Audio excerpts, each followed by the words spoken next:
और बच्चों को लायक बनाओ, खूब लायक बनाओ, पर बच्चों को इतना लायक भी मत बना देना कि एक दिन को माँ बाप को नालायक समझने लगे। लायक बनाओ, पढ़ाओ, खूब शिक्षा दीजिए। और जिस दिन बेटा कहने लगे पापा तुम्हें कुछ नहीं आता, मम्मी चुप बैठी रहो, पापा तुम बड़बड़ मत करो, चुप बैठे रहो, समझ लेना तुम्हारी शिक्षा किसी काम की नहीं है। तुमने शिक्षा तो दी पर शिक्षा के साथ में संस्कार देना भूल गए थे।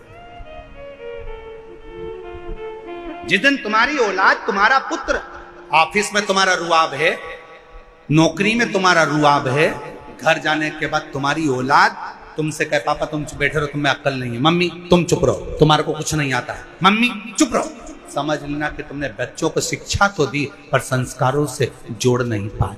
तुम बच्चों को लायक तो बना दिए और उसने तुमको नालायक समझ लिया। इसलिए याद रखना, अपने बुढ़ापे को सुधारने के लिए अपनी औलादों के सामने तुम्हारी पत्नी भले 8वीं फेल है, पर बच्चों से हमेशा कहना कि तेरी माँ के बराबर कोई दुनिया में समझदार नहीं है, और अपने बच्चों के सामने कहना कि तेरे बाप के जैसा दुनिया में कोई समझदार नहीं है। अपने औलाद के सामने अपनी पत्नी का सम्मान करो, अपनी औलाद के सामने अपने पति का सम्मान करो। अगर आज पत्नी अपने पति को बच्चों के सामने कहेगी तेरे बाप में तो अकल ही नहीं है, तेरे बाप में तो अकल नहीं है, तो बच्चा भी वही सीखेगा। और बाप